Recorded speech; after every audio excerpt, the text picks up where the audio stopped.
nhớ rồi chụp hình sửa này nó là tôi là đúng ra nó là bỏ cái tiền mình như nó tròn là biết sửa được sai này vậy thì mình như chất xây ple cũ trong cái ngồi lên xây ple là thế ta chỉ mà cũ trong cái ngồi nàyมันจะลอกคือเลยจะปอตัวกู้จงแต่ตัวกู้ยังมั่วดอเสาสิมันจะจัลอีดอเนี่ย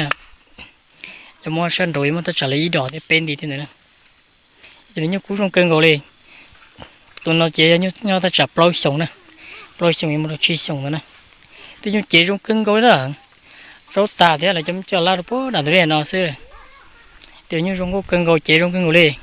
ตัวเตะตัวอะไรจงเกินกว่านะเสียช่างเสียนะตัวเด็กเกินกว่านะcòn để thì cho số cái ngồi đây, cho tự nhiên làm đá chín châu nữa nè, tự nhiên làm đá chín châu nữa, bây giờ nó còn nhớ lấy ý đồ kia nó khăn tròn đời, bây giờ nó còn nè, bây giờ nó còn nhớ ý đồ khăn tròn đời, tụi nó cá thì tậtไปตัวlịch sống tiêu là như trí sống như kia này, ta bảo nó cho một trò nhỏ trò mỏng ấy chẳng là, chỉ toàn tụi sinh đầu thế ta chỉ ta bảo nó trò mỏng xưa, chỉ sáng sớm luôn nè. Mình giờ chỉ có nền đàn nữa này, ví dụ chỉ trong cơn coi trốt tê trong cơn ngồi này, như có từ lo này, chỉ là như có từ lo từ lo này, như có từ lo chó vằn chó cây trời, có từ lo, nó có tiền tầng thế nào nữa, từ trong có cơn ngồi này trốt tê trong cơn ngồi này, cho số cơn ngồi này nữa, tìm nhận cho nhiều xem, cho số cơn ngồi này, thay là có từ lo cơn ngồi này, chỉ là như có từ lo này. Cho nên chị khăn rụng rụng nè, chị khăn có tự lo vậy nè. Ta tạo miệng cho nhau cho nó ta tạo được cho mỏng này. Cha số cần ngồi chị gì chú rụng nọ xí đây như này. Cha số cần ngồi này, tự lấy rụng cần ngồi trên, đi chuột tự thế xí. Nó kể lấy rụng trái rụng cần ngồi này, tự rụng cần ngồi đi. Ta tạo chỉ lo chỉ share được nó này.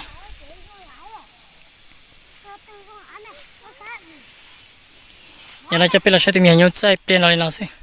bên một xe đồ lịch tu này.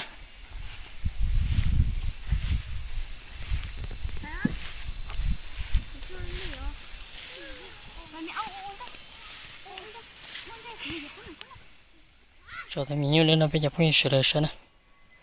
Lấy dập lên nhá lấy on thì kìa thằng nữa, lấy dập lên này. Họ lấy gì sửa nhá thầu cho luật chưa là nó này, nhá thầu cho luật chưa là còn là nó. Họ lấy bón chơi nhăn tại lúc cá cua này, họ lấy bón chơi nhăn tí để từ cua đấy, để nó bồi thì từ cua này, họ có bớt chuột chỉ nhớ bớt sùng chó rồi nữa, bớt chuột, bớt sùng chó này, bớt sùng chó đấy, kia là lún chó này, cho kia là lún chó, thôi lún chó mi, họ bớt chuột, họ lấy đất rồi nó lấy đồng thanh chó này, như chị giống này, như sẽ chị giống cái kia này nữa.